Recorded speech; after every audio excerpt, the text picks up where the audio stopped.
भक्तों, ओम नमः शिवाय। श्री शिवाय नमस्तुभ्यं। जय श्री महाकाल। जी हाँ भक्तों, क्या आपके भी घर में कोई ऐसा व्यक्ति है जिसका विवाह नहीं हो पा रहा? आप लोग बहुत ज़्यादा परेशान हो उसके विवाह के लेके कि आखिरकार इस व्यक्ति का जो विवाह है वो हो क्यों नहीं पा रहा। आपने बहुत ज़्यादा मेहनत कर लिया, बहुत ज़्यादा प्रयास कर लिया उसके विवाह को कराने के लिए, लेकिन फिर भी उस व्यक्ति का जो विवाह है ना, वो होने का नाम ही नहीं ले रहा। और आपको भी समझ में नहीं आ रहा कि आखिर ऐसा क्या हो गया जिसके कारण उस व्यक्ति का जो विवाह है वो नहीं हो पा रहा। तो आपको परेशान होने की कोई भी आवश्यकता नहीं है। आज मैं आपके लिए एक ऐसा उपाय लेके आया हूँ जिसको अगर आपने अच्छे तरीके से सुन के और अच्छे तरीके से कर लिया तो अवश्य रूप से आपके घर का जो कोई भी व्यक्ति है, जो कोई भी सदस्य है जिसका भी विवाह नहीं हो पा रहा, अवश्य रूप से उसका जो विवाह है वो होगा ही होगा। क्या करना है, कैसे करना है, पूरा का पूरा समझाने वाला हूँ और अच्छे तरीके से बताने वाला हूँ। तो बस उपाय ध्यान से सुन के अच्छे से करिएगा ज़रूर। और अगर आपने आज का ये उपाय ध्यान से सुन के और अच्छे से कर लिया तो अवश्य रूप से जो कोई भी व्यक्ति है, चाहे वो लड़का है या लड़की, जिसका भी विवाह नहीं हो पा रहा, अवश्य रूप से उसका जो विवाह है वो होगा ही होगा।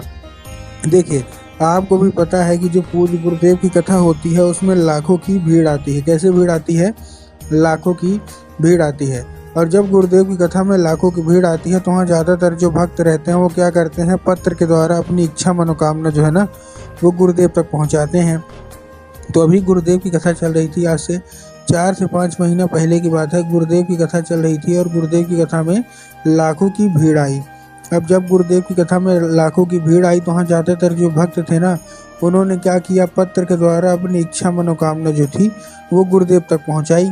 अब जब गुरुदेव के पास पत्र पहुँचा और गुरुदेव ने पत्र पढ़ा तो वहाँ गुरुदेव ने देखा कि ज़्यादातर जो भक्त हैं उनकी क्या है, केवल और केवल एक ही इच्छा और एक ही मनोकामना है। क्या? कि गुरुदेव, हमारे घर का एक व्यक्ति है, किसी का लड़का है, किसी का लड़की है, इसका विवाह नहीं हो पा रहा। हर एक चीज़ सही चल रही होती है, हर एक चीज़ ठीक चल रही होती है, लेकिन अंत में आके कुछ न कुछ ऐसा होता है जिसके कारण उस व्यक्ति का जो विवाह है वो होने का नाम ही नहीं लेता। कृपया करके कोई उपाय बता दें ताकि उस व्यक्ति का जो विवाह है वो अच्छे तरीके से हो जाए। हम लोग बहुत ज़्यादा परेशान हैं उसके विवाह को लेके। समझ में नहीं आता कि आपको मतलब क्या करें कि उसका विवाह हो जाए। उसकी जो उम्र है वो भी धीरे धीरे करके गुजरती जा रही है। कोई 30 साल का हो गया है, कोई 35 साल का हो गया है, कोई 40 साल का हो गया है, यहाँ तक कि 45 साल तक के भी लोग हो गए हैं, लेकिन उनका जो विवाह है ना वो होने का नाम नहीं ले रहा। कृपया करके कोई उपाय बता दें। अब जब गुरुदेव ने देखा तब गुरुदेव ने 2 से 3 उपाय बताए और कहा केवल और केवल ये उपाय कर लेना, तुम्हारे घर का जो कोई भी व्यक्ति है, जो कोई भी सदस्य है जिसका भी विवाह नहीं हो पा रहा ना, अवश्य रूप से उसका जो विवाह है वो होगा ही होगा। अब जब गुरुदेव ने उपाय बताया तो लोगों ने जा जाके इस उपाय को घर में करना शुरू कर दिया। अब जैसे ही लोगों ने जा जाके इस उपाय को घर में करना शुरू कर दिया, वही लोग गुरुदेव की कथा में मात्र 1 से 1.5 महीने के बाद वापस भी आए। अब जब वही लोग गुरुदेव की कथा में वापस आए तो उन्होंने क्या किया, फिर से एक बार गुरुदेव को पत्र लिखा। लेकिन ये वाला जो पत्र था ये गुरुदेव को धन्यवाद के रूप में पत्र था कि गुरुदेव धन्य हो आपका, आपके द्वारा बताया गया उपाय हमने कर लिया है। हमारी सारी की सारी इच्छा, सारी की सारी जो मनोकामना थी वो पूरी हो गई है और हमारे घर का जो व्यक्ति था जिसका विवाह नहीं हो पा रहा था उसका विवाह भी पक्का हो गया। और ये केवल और केवल आपके द्वारा बताए गए उपाय के कारण हुआ है। आपका कोटि कोटि धन्यवाद। तो देखिए, जो लोग भी मेरी आवाज़ अभी सुन रहे हैं ना, अगर आपको भी जानना है कि आखिर ऐसा कौन सा उपाय है जिसको करने मात्र से इच्छा मनोकामना पूरी हो जाती है, तो चलिए हम बताते हैं आपको आज की इस वीडियो के माध्यम से कि आपको करना क्या है। तो बस उपाय ध्यान से सुन के अच्छे से करिएगा ज़रूर। लेकिन उसके पहले चैनल पे अगर पहली बार आए हैं और आवाज़ मेरी पहली बार सुन रहे हैं तो वीडियो कर दें लाइक और चैनल को भी कर लें सब्सक्राइब, ताकि पूजनीय पंडित प्रदीप जी मिश्रा के रोज़ नए नए उपाय मैं सबसे पहले आपको प्राप्त करा सकूं।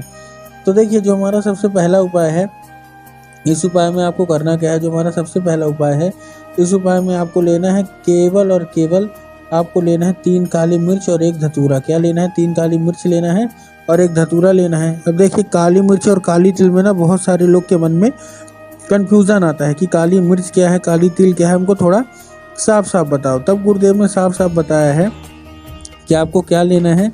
आपको लेना है काली मिर्च, साथ में आपको 1 धतूरा चाहिए और ये लेके पहुंच जाना है कहाँ, सीधा सीधा शिव मंदिर। अब जैसे ही शिव मंदिर पहुंचेंगे, शिव मंदिर पहुंचने के बाद आपको क्या करना है, दक्षिण दिशा में खड़े होना है और उत्तर की ओर अपना चेहरा कर लेना है। अब देखिए दक्षिण और उत्तर में भी बहुत सारे लोगों के मन में कन्फ्यूज़न आता है कि दक्षिण क्या है, उत्तर क्या है, हमको थोड़ा साफ साफ बताओ। तब गुरुदेव ने साफ साफ बताया है कि आप जिस भी शिव मंदिर जा रहे हैं, उसी मंदिर का जिधर साइड जलाधारी होगा, आपको अपना चेहरा उधर साइड करके खड़े हो जाना है। ठीक, खड़े हो गए। खड़े होने के बाद आपको एक नाम लेके, कौन सा, महादेव का बहुत ही सुंदर सा नाम है, श्रम्भेश्वर महादेव। तो आपको करना क्या है, आपको श्रम्भेश्वर महादेव का नाम लेके और उन्हीं का स्मरण करके आपको चुपचाप से क्या कर देना है, अर्पित कर देना है बस। पूज्य गुरुदेव कहते हैं कि अगर आपने ऐसा कर लिया तो बस रूप से सारी इच्छा, सारी मनोकामना जो है वो पूरी होगी ही होगी, और आपके घर का जो व्यक्ति है अवश्य रूप से उसका विवाह है ना, वो होगा ही होगा। ठीक, ये था कौन सा, ये था हमारा पहला उपाय। अब हम चलते हैं अपने दूसरे उपाय की ओर। दूसरे उपाय में आपको 11 लाल फूल लेना है। क्या लेना है, 11 लाल फूल।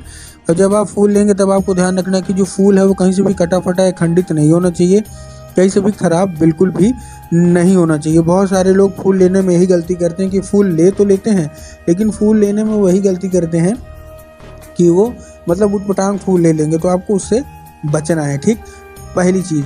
और दूसरी चीज़ आपको ध्यान रखना है कि जो फूल है वो एक किस्म का होना चाहिए। एक किस्म का मतलब क्या है कि अगर आप गुलाब का ले रहे हैं तो केवल गुलाब का ले लेंगे, अगर आप गुड़हल के ले रहे हैं तो केवल गुड़हल के लेंगे। ये नहीं करना कि 2 फूल किसी और के ले लिए, 3 फूल किसी और के ले लिए, 4 फूल किसी और के ले लिए, ऐसा आपको नहीं करना है। ठीक, तो ले लिया आपने। लेने के बाद आपको करना क्या है, जैसे आपने ले लिया, लेने के बाद आपको क्या करना है, चुपचाप वो लेके पहुंच जाना है कहाँ, सीधा सीधा शिव मंदिर। और आपको बहुत सारे लोग सोचेंगे कि जाएंगे बाबा भोलेनाथ के ऊपर अर्पित कर देंगे, जो कि गलत है। आपको माता शोक सुंदरी की जगह पे अर्पित करना है, जिनकी जो जगह होती है वो जलाधारी के बिल्कुल बीचों बीच होती है। तो आपको जलाधारी के बिल्कुल बीचों बीच क्या करना है, आपको अर्पित करवा देना है बस। ये था हमारा दूसरा उपाय। अब हम चलते हैं अपने तीसरे और आखिरी उपाय की ओर। अब जो हमारा तीसरा और आखिरी उपाय है, इस उपाय में आपको करना क्या है, इस उपाय में आपको सिंपल सा केवल एक काम करना है। क्या, आपको लेना क्या है, केवल लाल चंदन लेना है। और लाल चंदन लेने के बाद आपको उसको पहुंच जाना है लेके कहाँ, सीधा सीधा शिव मंदिर। अब जैसे ही आप लाल चंदन लेके शिव मंदिर पहुंचेंगे, शिव मंदिर पहुंचने के बाद आपको करना क्या है, अपने दाहिने हाथ की कोई भी एक उंगली से, मतलब राइट हैंड की कोई भी एक उंगली से 3 बार बिंदी के रूप में टीका लगाना है। और जब आप 3 बार बिंदी के रूप में टीका लगाएंगे तो उसको औषधि के रूप में मांग के घर ला लीजिए। अब जैसे ही आप उसको औषधि के रूप में घर लाएंगे, घर लाने के बाद आपको करना क्या है, चुपचाप केवल एक काम करना है, जहाँ आप लोग सोते हैं और जिधर साइड सर करके सोते हैं उधर साइड की जो दीवार होगी उसी दीवार में आपको लगा देना है बस। पूज्य गुरुदेव कहते हैं 1 से 1.5 महीने के अंदर आपका विवाह पक्का होगा ही होगा।